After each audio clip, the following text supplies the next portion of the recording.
So welcome back, everyone. This is our final weekly roundup, week 3 of our online course, Jane Austen, Myth, Reality and Global Celebrity. I'm Gillian Dow, who designed the course a long time ago now, back in 2017. And this is the 11th run. And I'm here with Asha, who is, I keep saying one of our second year students, but of course, in a very few short weeks, Asha, you'll be one of our third year students. So this week, what particularly struck you in one of the tasks we were looking at? What did you enjoy thinking about? I think this week for me, it was definitely considering what makes something Austen-esque because you definitely, I mean, especially with the number of adaptations available nowadays, it's a word that gets thrown around a lot and people like to use Austen as a point of comparison. I mean, especially in the course thinking about the shadow of Austen as it was cast over people like Virginia Woolf. I mean, she definitely still looms very large today. But yeah, I thought it was really interesting because it's difficult to tell what truly makes something Austen-esque versus what makes it Austen-esque in the minds of the public imagination. Absolutely. So Austen-esque, but also Austinian. There are a few writers who have those two choices of words in relation to their names. I mean, of course, we say Dickensian, and everybody knows what Dickensian means, but but we wouldn't say Dickens-esque, I don't think. So No. there's two options there. And yeah, I mean, I think the video for that section with colleagues talking about adaptations, we've got Stephanie Jones and Will May and Shelley Cobb, and Shelley makes what I think is a very interesting point in relation to what makes something Austen-esque and adaptations. And there's, many ways, she says, in which something can be faithful to the text and many ways in which something can betray the text. So actually, one of the adaptations I like the most of Austen on screen, on the big screen, is Clueless, Yeah. that 1995 adaptation of Emma. It's not Austinian, perhaps. It's a transposition, a total transposition of Emma's text, of Austen's text to California, to a completely contemporary setting, but it does still feel very Austen-esque. So, Yeah. I think there's lots that those actors and directors were faithful to in that adaptation, although of Yeah. course lots that they betrayed as well. Yeah, interesting. Yeah, I think as Um, well. I watched a film the other day, and I was thinking whilst I watched it that it was quite Austen-esque, and I thought, maybe I just seen too much Austen recently. But then I looked up the director, and the film's called Eat, Drink, Man, Woman, and it's by Ang Lee, who directed Sense and Sensibility. So then I was thinking maybe there is something of the Austen-esque in it. Obviously he was inspired by Austen. And the other thing that he directed is Crouching Tiger, Hidden Dragon, which apparently is also influenced by Sense and Sensibility. So I think she definitely shows up in some very unexpected places. Oh, absolutely. And one can make those links between actors and directors as well. So, Colin Firth as Mr. Darcy, and then Colin Firth in Bridget Jones's Diary as well. And so there's a direct sort of link across there. So yes, no, I think there's lots of Austinian actors, lots of Austen-esque actors, ditto directors. It's also true, Asha, the point you just made about am I seeing Austen everywhere? Yes, I see Austen everywhere, but I see Austen everywhere, I think, in part because she is everywhere. I Yeah. almost can't remember the last time I read a sort of general interest newspaper article about the housing market or about the crisis in the economy without either it is a truth universally acknowledged that, that's kind of journalistic shorthand for a whole variety of things, or a direct reference to Jane Austen's characters and the choices they had to make in terms of relationships and marriage, and the choices generations today have to make. And it does seem that that gets into financial reporting all the time. So I hope that Yeah. when our participants start looking for that, they too will see it everywhere. I mean, she's on the £10 note, but she's also in our financial reporting all the time. You have been working on translation for this past month, Asha, and of course, translation is very much at the centre of the week 3 activities. What have you been finding out? I think probably I have more questions than when I started looking at translation. The main thing I found is that people don't like to record information about translators. And they also, I mean, for lots of reasons. Firstly, because translators weren't always considered as important enough to be recorded anywhere, which still happens. And but also because in some cases they were trying to conceal who had translated the text because they might have stolen somebody's translation, Yeah, which is very interesting and the kind of thing that you can only really discover if you have a working knowledge of all translations as they appear in a specific language. But no, I think it is really interesting to consider how how translators try to adapt Austen to their countries because she can be quite difficult. I know, for example, in Chinese translations, translating food as Austen presents it is very complicated, primarily because, I mean, foods that existed in yeah, 18th century England just didn't exist in China at the time the first translations were yeah, appearing. Things like custard, which to an English reader doesn't require any work at all to figure out what that means, is then yeah, really difficult to render in other countries where custard isn't a thing.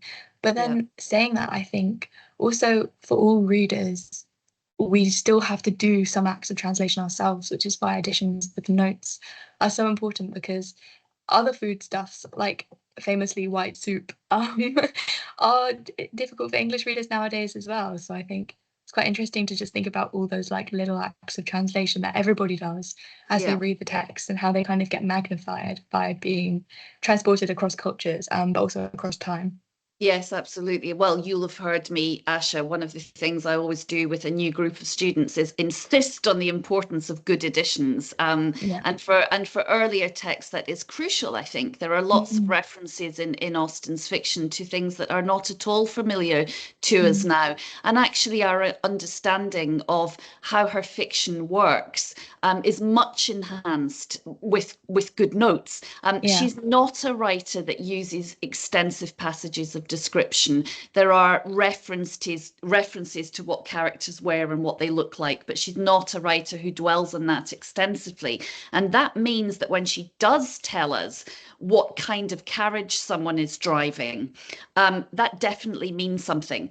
And do you know what a barouche is? I certainly didn't before I looked it up. So, all of those references to what's a landau, what's a barouche, what do carriages signify in terms of status in Austen's fiction, that's the work for the Anglophone reader just as much as it is for a Mm, reader in a foreign language. So translators have to be editors to an extent. How could it be otherwise? They need to yeah. make this work make sense for a contemporary reader. Yeah. Yeah. I think as well there's like a good sense of Austen as being a timeless author that everybody, her works are universal, they're always understood by everybody, but I think that disguises a lot of the work that goes into making her texts universal. And the fact as well that like just because there is a universal understanding of Austen doesn't mean that it's necessarily an accurate reflection of what's in the texts. And at times she can be quite specific. I mean, I guess the best example of that is Northanger Abbey, which relies very heavily on referencing books that today you wouldn't No know one what she was reads. talking about unless you had an edition with notes to explain all of the Yeah. authors that she references. Yeah, absolutely right. And it's why I think in this course as well. I mean, we don't spend a huge amount of time on close reading. It's a 3-week course, and the feedback we always get is there's far too much to do in any case. But I think we didn't choose to focus on close readings of everything, but we do want to bring in novels other than Pride and Prejudice. Pride and Prejudice is the kind of uber Austen that everyone tends to know. Even if you haven't read Pride and Prejudice, you've got a good sense of what it's about. But it really is the only one of Austen's fictions that has a kind of uncomplicated central romance plot.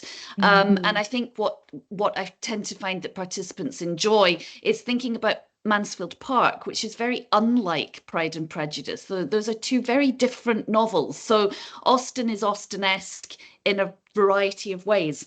Yeah. And we think that she's about romance, but really the most rewarding ways of thinking about her, in my opinion, are beyond romance. Okay, the central plot is a romance plot, but that's not the most interesting thing about these novels, really.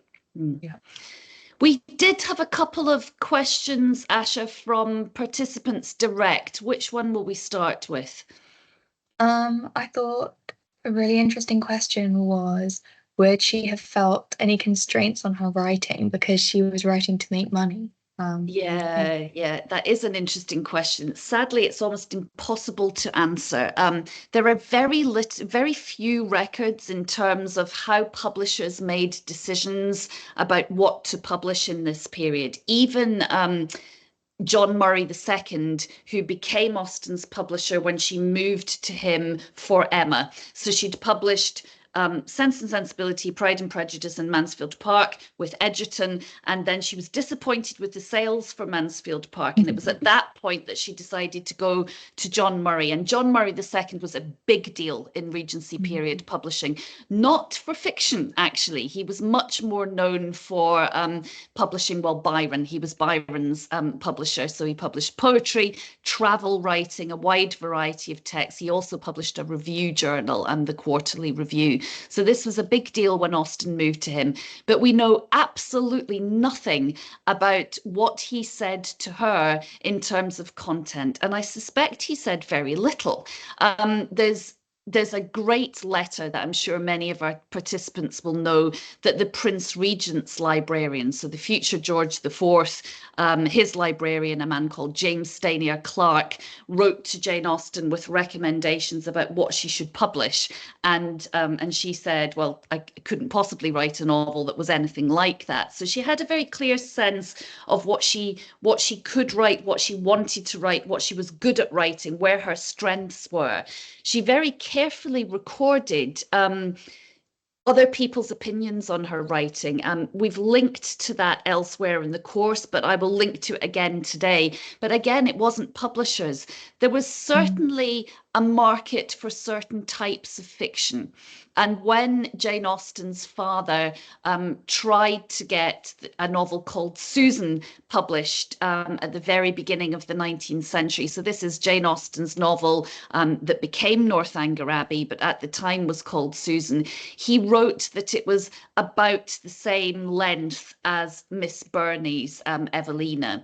And that was a very clear way of trying to brand, it's the same length and it's also like it. So, for people who like Frances Burney, they might like this novel. But other than that, I don't get a sense of an author that felt constrained, actually. I get a sense of an author who knew what she was good at, knew where her strengths were, really wanted to play to them, and was not above moving publisher when Egerton just wasn't getting her the readership she wanted for Mansfield Park.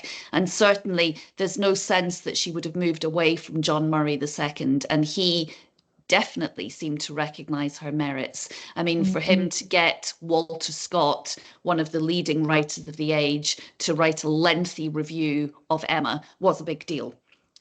So yeah, in terms of branding, she knew what she was doing. That leads us on nicely, that reference to Walter Scott, to another direct question that came in. Have you got that one there, Asha? Yes. So yeah, could you talk a bit about how the sentimental in novels might have disappeared after Sir Walter Scott? Yes. I mean, I know what Professor Boer was talking about there in that interview. I mean, it's actually, particularly when one looks at the market outside the UK. So Walter Scott changed the face of fiction in the 19th century, and that type of novel, the historical saga, the historical novel, became a huge had a huge impact on the pan-European market for fiction. I would say it's going too far to say that the sentimental disappeared. There's a great deal of sentimental characterization in Walter Scott himself. And then, of course, when we think about the novels of Charles Dickens, another author who has an adjective, Dickensian, we think about his characters. There are many sentimental characters in Dickens's fiction. What is Bob Cratchit's Tiny Tim if it's not a sentimental hero? You know, that's what these characters are designed to make us feel sympathy, make us empathize, make us cry, actually, and they do very effectively. And of course, on the other side of the channel, realism is hitting France. The novels of Balzac still have sentimental characters. Émile Zola's novels, which contain naturalistic portraits of coal mining in northern France or the lives of the underclass in central Paris, they still have these sentimental characters in them. So I don't think it disappears, but I think the emphasis on realism takes it in a different direction. If that Very makes sense. interesting. Very, very broad Yes. sweeps there, very broad brushstrokes. I mean, I think what always happens with this course is that people leave it with a long, long list of reading material and very few answers. And that's what I like, actually. I think we're opening a door to people and giving them some suggestions of where they might want to go through when they get through that door. But this is a beginning and not an end, I think, in terms of investigating Austen. And she is a novelist that one can come back to again and again and again and always find something new in. That's why I love teaching her. Definitely. Great. Well, thank you very much, Asha, for joining us for these 3 weeks. Thank you to everyone who's been participating. Asha and I will be leaving the course shortly, but that doesn't mean you have to leave. If you've only just joined, then welcome. Good luck. I hope you enjoy it. And yes, keep reading Jane Austen.